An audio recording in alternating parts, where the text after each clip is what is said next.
Momak velikog srca, najveći car u Srbiji, humani bajker. Ovako Nemanju Ugrešića nazivaju u medijima zbog uključivanja u brojne humanitarne akcije za pomoć deci. On nudi ono što najviše voli, a to su njegovi jedinstveni dvotočkaši. Strast prema motorima u mladosti pretvorio je u posao u kojem uživa, a njegov stav prema životu i društvu trebalo bi da nam budu dobar primer. Ovo je priča o čoveku čiji je posao ozbiljna igra, profesionalcu kome je novac manje važan od lične sreće, majstoru koji svoje najvrednije daje da bi bolesna deca u Srbiji dobila šansu za normalan život. Ljubav prema motorima rodila se kada je sa 17 godina dobio od brata prvi skuter iz Italije, ali je još kao mali često virio u dvorište komšije koji je imao motore i divio se njihovoj lepoti. Za njega motor je pre svega prevozno sredstvo, a ono što mu pruža je sloboda i poseban doživljaj putovanja.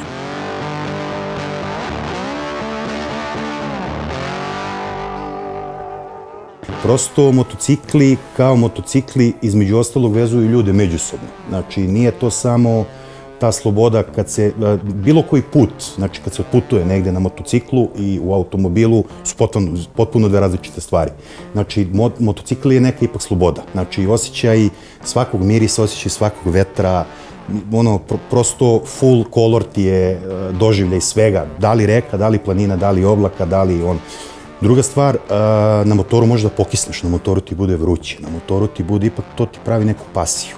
Znaš, to izaziva, odnosno neku reakciju, ljudsku reakciju na motoru, što u automobilu potpuno nemaš sem, da kažem, kabriolet je možda nešto što je najpribližnije tome i onda znaš da ljudi uvek generalno kad vidiš kao kabriolet, jao što je kabriolet lep.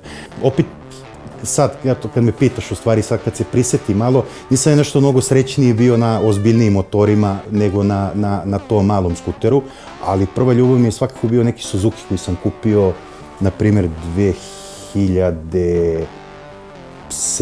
godine. To mi je, na primjer, bio ono, da kažem, onako, baš da sam se zaljubio u njega i da sam ga baš čuvao i da sam ga baš onako volao da sam se naživao u njemu.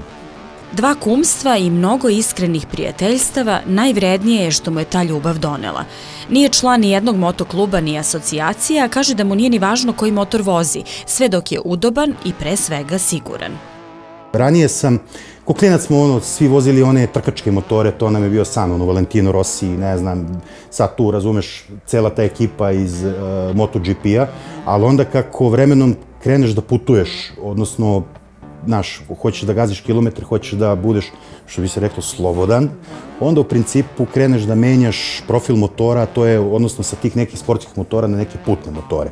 I onda u principu ja, sada, pošto više nisam ni toliko klinac kao nekada što sam bio, bih pre izabrao taj neki putni motor, nego... Sigurnije, ja? Pa i udobnije i prosto cela ta koncepcija tog motora je drugačija u odnosu na taj sportski motor. Jer njega ne možeš da teraš kao taj sportski motor i to definitivno, mislim, smanjuje rizik od bilo kakvih povreda, sudara i tih nekih neželjenih stvari. Nemanja je na motoru obišao mnoge evropske zemlje, a san mu je da, kada se stvore uslovi i bude dovoljno novca, motorom obiđe i Južnu Ameriku, Argentinu i Japan. Posao kojim se sada bavi nije bio njegov prvi izbor, već hobi. Kasnije je shvatio da je zadovoljan i miran samo ukoliko se bavi onim što voli. Napustio je stalan posao direktora u jednoj kompaniji i garaža je postala njegovo radno mesto. Ističe da mu novac nikada nije bio na prvom mestu, već je želja da živi svoj san, pa mu tako danas ništa u poslu ne pada teško. Evo njegovog recepta za sreću. Pa ovo je krenulo kao hobi, generalno, iz te ljubavi koju sam imao prema motociklima i voleo sam to da prčkam, da čačkam oko tih motora, znači to mi je bilo, da kažem, pasija, zato što nekako mi smirivalo živce, pogotovo zbog posla koji sam radio, gde sam bio direktor jedne firme, gde sam skontao da u suštini novac kao novac jeste platežno sredstvo, jeste nešto što ti daje neku sigurnost, ali u suštini i ne daje ti san. Odnosno, ja imam neki svoj san, imam neki svoj cilj i to je ovo sada trenutno što radim. Posle 6. godine, odnosno 23.10.2015. sam zvanično otvorio radionicu. Ubrzo posle toga sam dao otkaz na poslu i samo se finansiram, živim, radim od ovoga. Odnosno, ne radim, idem na neki, da kažem, hobi. Zato što ja ovo ne smatram poslom, ne smatram nijedan da imam radni dan, zato što prosto radi nešto što volim. Onda to tebi sigurno izgleda kao neka igra dok radiš. Pa u suštini da, malo ozbiljnija igra zato što ipak naplaćujem to. Dobro. Znači ipak svoje usluge naplatim. Mislim u smislu uživanja. To svakako, da. I mislim ono što bi rekli, dosta ljudi meni kaže kao ti si sine ostvario svoje snove.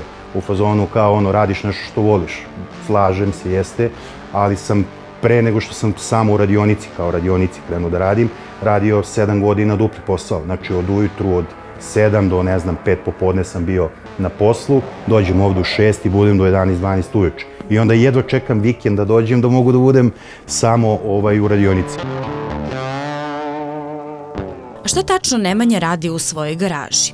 Svoj posao opisuje kao prilagođavanje, odnosno preradu motora. To nije restauracija ni servis, već menjanje ciklistike, objašnjava nam. Konkretno, u saradnji sa klijentom od starog pravi novi motor, a svaki deo radi ručno i poklanja mu posebnu pažnju. Od tog posla može pristojno da živi, jer, kako kaže, danas je na sreću ručni rad na ceni. Kao ljudi što rade s automobilima, ajde da kažem, velika većina radi same čiste restauracije, znači vraćanje u onu neku fabriku. Sad, meni to nije toliko interesantno zato što generalno volim da, ja sam najsrećniji kad napravim nešto. To mi je, da li to ispalo dobro ili nije dobro, to sad da isključimo iz priče, ali generalno sam najsrećniji kad uspem da napravim neki komad, bilo čega, da li je blatobran, da li je rezervoar, da li je nebitno, to stvaranje mene, a da ja sad odem da raskačim blatobran i da ja odnesem na farbanje i vratim taj blatobran na motor, meni to nije mi taj gušt, ajde tako da nazovem. I onda iz tog razloga je više bilo to da krenem u to neko prilagođavanje prerade motora, nego da radim te neke restauracije, servise, što mene, iskreno ti kažem, ne zanima uopšte. Ima ljudi koji prosto neke stare motore su nasledili od svojih roditelja, odnosno očeva, deda, kako god, i sad oni su dugo stajali i u principu im treba potpuna reparacija da bude. Sad, pošto postoji ta neka, da kažemo, kafe racer kultura koja je aktuelna poslednjih 10-15 godina, sve ide u tom nekom, da kažem, stilu prilagođavanja toj nekoj kafe racer kulturi, odnosno nekada nije bilo, industrija nije bila na nivou na kojem je danas, znači delovi, sam taj handmade nije bio na tom nekom nivou, što i opet taj handmade, to moram da naglasim, je danas mnogo cenjen, što je meni jako drago, što ljudi znaju da razlikuju nešto što je, ajde da kažemo, onako masovna proizvodnja i što meni niko nikada neće zameriti, na primjer, ako na ovom rezervoaru ima neka greška, zato što je to ručni rad.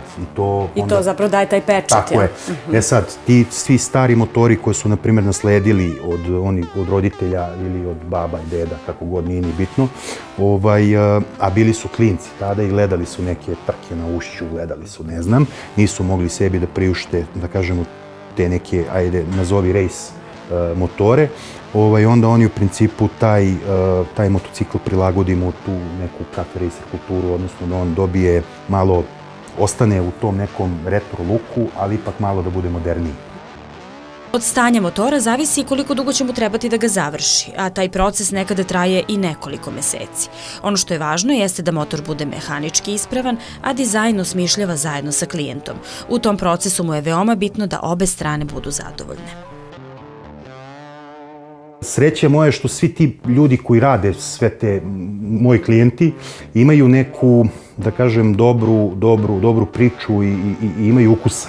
I onda nešto ne odstupam ja mnogo od tih njihovih nekih želja, tako je.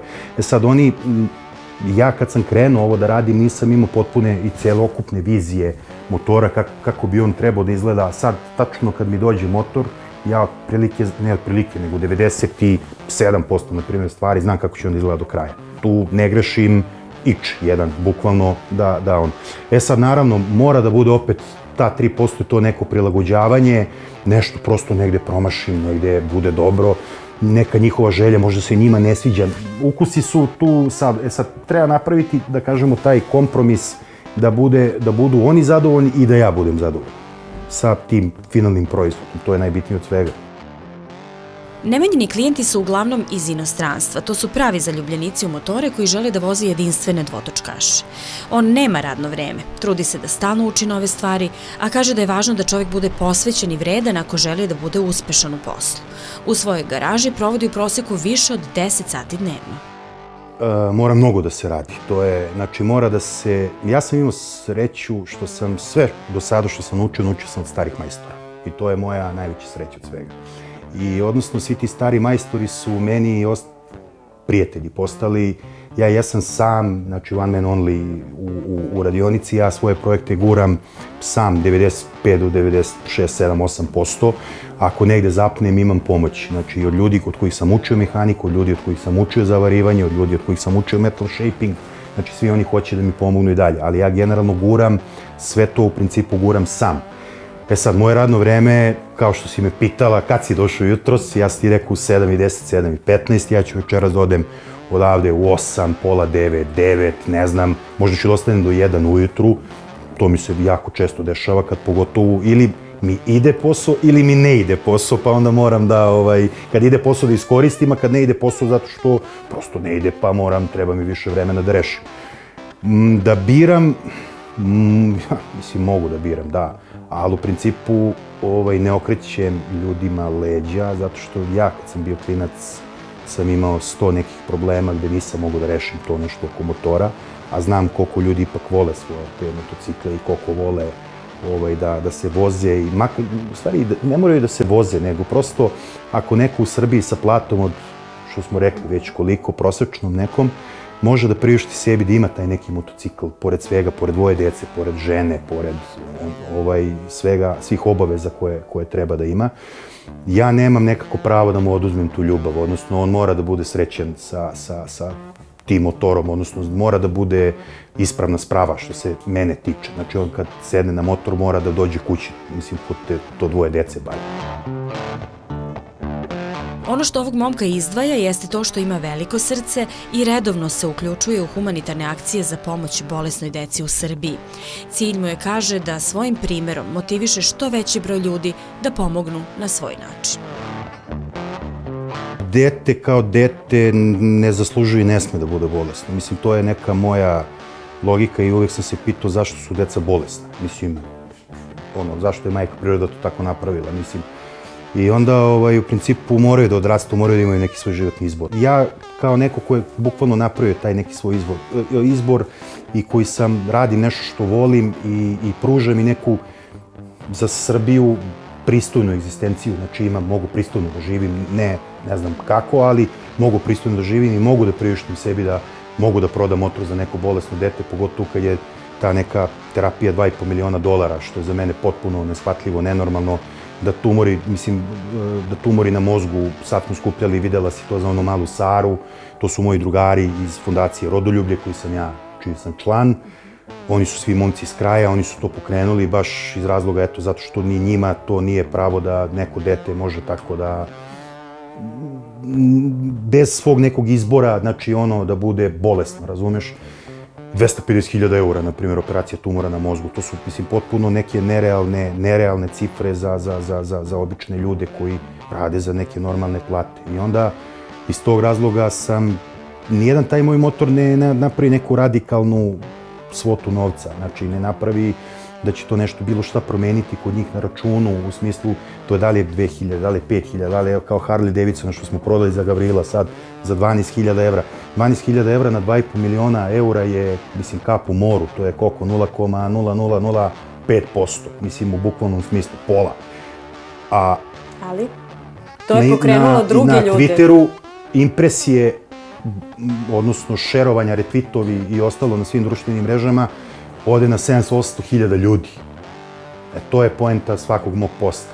Znači da ljudi poput tebe, kamermana, vaših kolega, bilo koga, znači da sad kad ja to pričam, da se vi naježite, da vama bude, ako ja mogu da prodam motor, da se odreknem nečega što zaista volim, da vi možete da uzmete da pošaljete SMS poruku koja košta 200 dinara. 200 dinara, evo ja vam garantujem, od jutra ste potrošili, ne znam na šta. I to je, mislim, celokupna priča, da od tih 700.000 ljudi, neka 100.000 ljudi, 200.000 ljudi pošalje po SMS poruku. To je 200-300.000 eura. Na 2,5 miliona eura to znači. Nemanja je plemenit jer želi da na svoj način pomogne onima kojima je pomoć najpotrebnija. Hrabar jer je napustio posao direktora da bi se bavio poslom koji voli i koji ga ispunjava. Kreativan je i uporan da od starog motora napravi pravo umetničko delo. Planove, kaže, nema, ali ima cilj da napreduje i na ličnom i na poslovnom planu i ka tom cilju korača sigurno i polako. S obzirom da je počela moto sezona, iskoristio je priliku da apeluje na sve učesnike u saobraćaju da posebnu pažnju obrate na motocikliste, jer najviše njih strada upravo na početku i na kraju sezone. I znači da prosto, eto, ljudi samo skapiraju da kad je neko na motociklu i kad nosi onu jaknu sa onim protektorima i kacigu da ipak čovek ispod toga, a ne robot. Tako da gvožđe kao gvožđe motocikla i plastike, to se da popraviti, ali čovek ne. Tako da, eto, ja ako mogu da apelujem, ako će tu išta da znači, nadam se da hoće da malo samo pripaze na motocikle dok se ne naviknu. Nenametljivo i iskreno ispričao nam je svoju priču za koju se nadamo da će i vama biti inspiracija da se posvetite stvarima koje volite, ali i da pomognete onima kojima je pomoć potrebna. Teška srca smo posle snimanja otišli iz njegove radionice jer znamo da toliko toga još ima da nam kaže. A nema sumnje, srećemo se opet, jer ovakve priče koje pokazuju da je moguće sopstvenu ljubav prema nečemu pretočiti u opšte dobro, zavređuju posebnu pažnju.